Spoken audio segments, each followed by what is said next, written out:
अरे बच्चों, आप सभी की डिमांड पर अभ्यास प्रश्न 2023 10वीं का हिंदी का सी सेट में लेकर आया हूँ।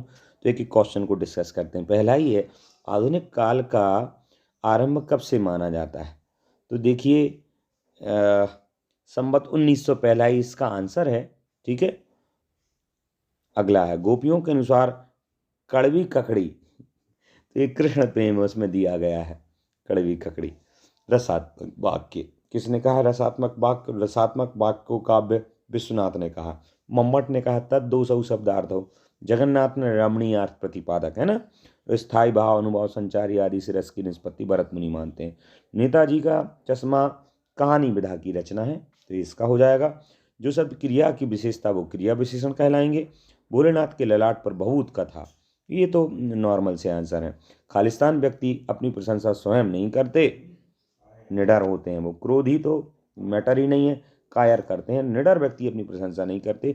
पर ये तीनों ही ऑप्शन इसके नहीं है ना।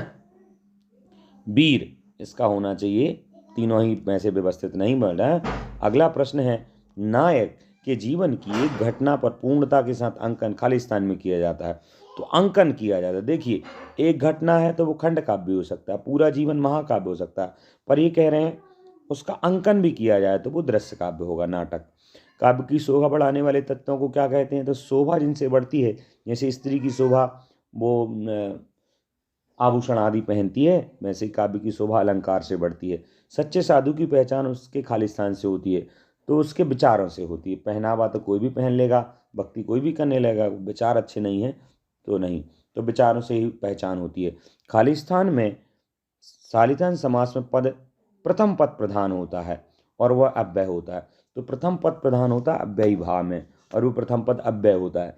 द्वंद्व समास में दोनों पद प्रधान होते हैं और द्विगु में पहला पद संख्यावाची होता है। गंतुक का मतलब पहाड़ है। सब सरल था ये। अब आपको सही जोड़ी मिलाना है, और ये थोड़ा दिमाग लगाने वाला प्रश्न है। जैसे झरना, आंसू, लहर, ये तीनों रचनाओं के नाम हैं, और ये तीनों रचनाएं हैं जयशंकर प्रसाद जी की। तो इसमें है जयशंकर प्रसाद जी, बिल्कुल हैं। तो ये हमने जोड़ी मिला दी। बार बार मोहि लागी बोलावा, ये एक लाइन है कविता की, और इसमें बार बार ये पुनरुक्ति हुआ है, तो यहाँ पर पुनरुक्ति हो गया। इसके बाद गद्य की प्रमुख विधा है। गद्य की प्रमुख विधा जैसे उपन्यास है ना, गद्य काव्य हैं, रिपोर्टाज है, पत्र है। पर प्रमुख विधा कहानी है, तो इसमें क्या दे रहे हैं? प्रमुख कहानी। गद्य की प्रमुख विधा कहानी हो गई। आपका बंटी, ये आपका बंटा किसकी रचना है? तो आपका बंटी जो है मन्नू भंडारी की रचना है ना। इसके बाद वाच्य के भेद तीन होते हैं, कर्तृवाच्य, कर्मवाच्य, भाववाच्य। अरियु करुणा प्रभामय, ये एक रचना है सच्चिदानंद अज्ञेय जी की। तो इस प्रकार से सही जोड़ी भी कर ली। अब अपन एक वाक्य में उत्तर देखते हैं। आधुनिक कबीर किसे कहा जाता है? आधुनिक कबीर, कबीर एक बहुत स्वयं में प्रसिद्ध रचनाकार, पर आधुनिक कबीर नागार्जुन जी को कहा जाता है ना, ध्यान रखना। अगला है रस के अंग। तो रस के अंग चार हैं, उनमें स्थायी भाव, संचारी भाव, विभाव और अनुभव। स्थायी भाव रस का एक होता है, जैसे करुण रस का शोक है, वीर रस का उत्साह है। ऐसे स्थायी भाव हो गए, नौ रस तो नौ स्थायी भाव, विभाव, अनुभाव और संचारी भाव 33 के लगभग होते हैं, कहीं कहीं 34 भी बताए हैं। काशी किसकी पाठशाला है? तो काशी संस्कृति की पाठशाला है। ठीक है। दो स्वरों के आपस में मिलने पर कौन सी संधि होती है? दो स्वरों के मिलने पर संधि होती है स्वर संधि। दो वर्णों के मेल पर नॉर्मल संधि होती है, स्वर स्वर मिलेंगे तो होगी स्वर संधि। जो मीठी वाणी बोलता हो, इस वाक्यांश के लिए एक शब्द है। मीठी वाणी बोलने वाला मीठा इंसान, या फिर मितभाषी ये लिख सकते हैं। श्वेत पताकाएं किसका प्रतीक है? श्वेत पताकाएं शांति का प्रतीक है। शांति, शांति। अब आपको सत्य सत्य बताना है। ठीक है। तो संगतकार कविता जो है वो मुख्य गायक का साथ देने वाले संगतकार की भूमिका के महत्व पर लिखी गई है। नाम ही है तो ये सही हो गया। दोहा और चौपाई मात्रिक छंद हैं, बिल्कुल ये मात्रिक छंद हैं। दोहा में प्रथम और तृतीय में 13 और दूसरे और चौथे में 11 मात्राएं होती हैं, और चौपाई में 16 मात्राएं होती हैं। तो इस प्रकार से ये भी मात्रिक छंद है। संस्कृति पाठ व्यंग विधा में लिखा गया है। नहीं, ये गलत हो गया, क्योंकि संस्कृति पाठ है जो वो निबंध विधा में लिखा गया है। लोक धन उक्ति मिलकर लोकोक्ति शब्द बनता है। बिल्कुल सही लिखा और इसमें गुण संधि होती है। अगला है माता का आंचल पाठ की रचना मधु काकरिया है। माता का आंचल पाठ की रचनाकार कौन है? मधु काकरिया। ये सही है या गलत है? नहीं, ये गलत है। मधु काकरिया तो वो आपका बंटी रचना थी उनकी। माता का आंचल है शिव पूजन सहाय, इनकी रचना, तो ये गलत हो गया। अगला हिरोशिमा कविता अज्ञे ने हवाई जहाज में बैठकर लिखी थी। तो ये तो क्लियर है कि हिरोशिमा कविता सच्चिदानंद अज्ञे ने ही लिखी है, पर ये थोड़ा सा क्लियर नहीं हो रहा। वैसे सही है, ये जहाज में बैठकर हिरोशिमा शहर को उन्होंने देखा और लिखा, क्योंकि वहाँ जाना तो मेरे ख्याल से उतना संभव नहीं था, पर फिर भी इसे क्लियर कर लीजिएगा।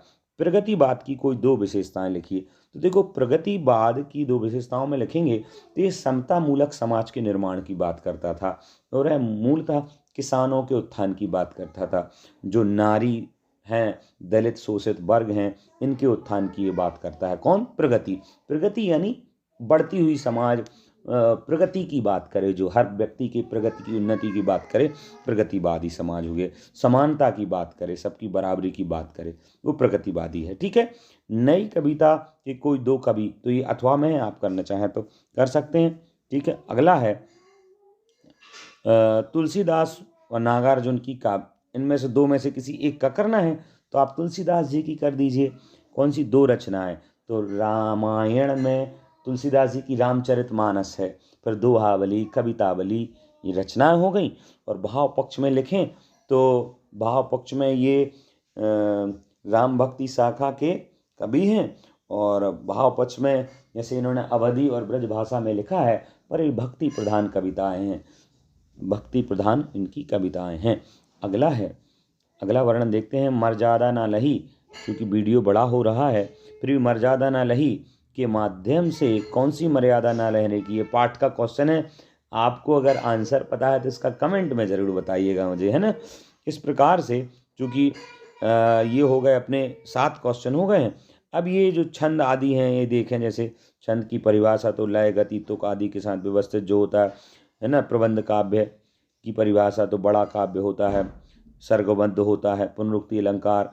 निबंध की परिभाषा जिसमें किसी पर्टिकुलर विषय पर गंभीरता के साथ, निश्चित गहराई के साथ लिखा जाए, और ये सारी चीज। प्यारे छात्रों, परीक्षा के महत्वपूर्ण प्रश्न, विद्यालय की प्रतियोगिताएं, टूर्स, टूर्नामेंट व देश के टॉप टीचर्स से मिलने के लिए सब्सक्राइब करें शिक्षा चैनल को। Cosmic chance. Even though the sun is 400 times wider than the moon, it's also 400 times farther away. Therefore, the two objects appear the same size in our sky. Astronomers are able to predict eclipses because the Earth and Moon